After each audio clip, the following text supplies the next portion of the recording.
Hello everyone, welcome to మన TV Telugu stories. మన ఛానల్లో కథలు మీకు నచ్చితే లైక్ చేయండి, అలాగే మన ఛానల్ని సబ్స్క్రైబ్ చేసుకోండి. జగన్నాథపురం అనే ఊరిలో విమల మరియు మాధవ కుటుంబం నివాసం ఉంటుంది. ఈ దంపతులకు రాఘవ అనే 10 ఏళ్ల కొడుకు ఉన్నాడు. రాఘవకి చిరుతిళ్ళు అంటే చాలా ఇష్టం.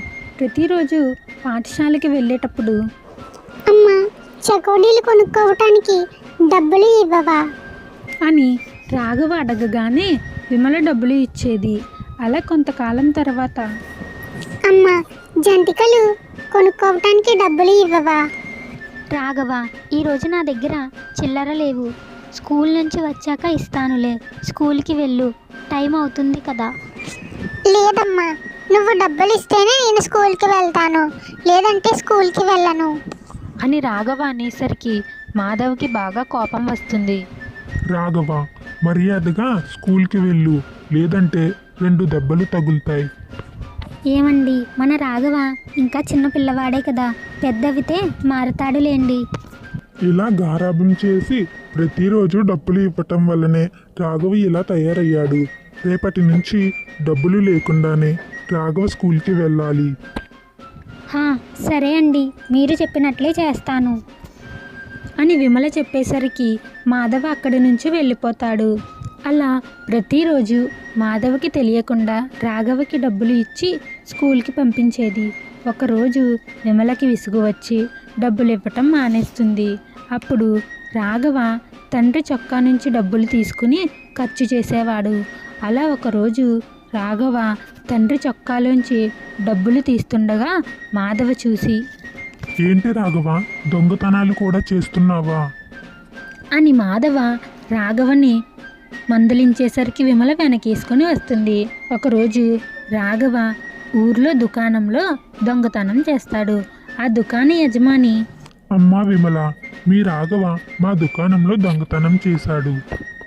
అయ్యో షావుకార్ గారు, లేదండి, మా రాఘవ అలాంటివాడు కాదు, మీరు పొరపాటు పడి ఉంటారు అని విమల మాట్లాడుతూ ఉండగా రాఘవ ఆ మాటల్ని చాటుగా వింటూ తాను చేసింది తప్పు కాదని అనుకుని పెద్దవాడయ్యాక కూడా అలా దొంగతనాలు చేస్తూ జల్సాలకు అలవాటు పడతాడు. ఒకరోజు పెద్ద దొంగతనం చేయటం వలన పోలీసులు వచ్చి రాఘవని తీసుకెళ్ళిపోతారు. విమల మరియు మాధవ లబోదిబోమని బాధపడతారు. ఒకరోజు రాఘవని చూడటానికి విమల పోలీస్ స్టేషన్కి వెళ్తుంది. అమ్మా, నీకొక విషయం చెప్పాలి, ఒకసారి నీ చెవిని ఇటువైపు పెట్టు అని రాఘవ అడిగేసరికి విమల రాఘవకి దగ్గరగా తన చెవిని పెట్టగానే రాఘవ విమల చెవిని కొరికేస్తాడు. పోలీసులు వెంటనే విమలని ఇంటికి పంపించేస్తారు. రాఘవ, మీ అమ్మ చెవిని ఎందుకు కొరికేశావు అని పోలీసులు అడిగేసరికి రాఘవ ఇలా సమాధానం ఇస్తాడు. నేను చిన్నప్పుడు మొదటిసారి దొంగతనం చేసినప్పుడే తప్పు అని మందలించి ఉంటే ఈరోజు నాకు ఈ పరిస్థితి వచ్చేది కాదు అని రాఘవ బాధపడేసరికి, అవును, కానీ నువ్వు పెద్ద అయితే మారుతావు అనుకున్నారు. మొక్కై వంగనిది మానై వంగుతుందా సార్ అని రాఘవ మాట్లాడేసరికి పోలీసులు ఆశ్చర్యపోతారు. చూశారు కదా, పిల్లలు చిన్నగా ఉన్నప్పుడే మంచి బుద్ధులు నేర్పితే పెద్ద అయిన తర్వాత కూడా మంచిగా ఉంటారు. అలా కాకుండా చిన్నతనంలో గారాబం చేసి పెద్ద అయిన తర్వాత మంచితనం కోరుకుంటే ఎలా వస్తుంది? ఈ కథ నచ్చితే లైక్ చేయండి, అలాగే మన ఛానల్ని సబ్స్క్రైబ్ చేసుకోండి. మరొక చక్కటి కథతో మళ్ళీ కలుద్దాం. మరియు బీర్బల్ కథలు చెప్పుకోబోతున్నాం. అక్బర్ ఆస్థానంలో బీర్బల్ అని మంత్రి ఉండేవాడు.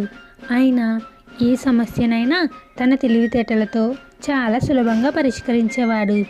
బీర్బల్ తెలివితేటలకు అందరూ ఆశ్చర్యపోయేవారు. ఆ రాజ్యంలో ఒక జమీందారు ఉంటాడు. ఆయన దగ్గర ఒక బావి ఉంది.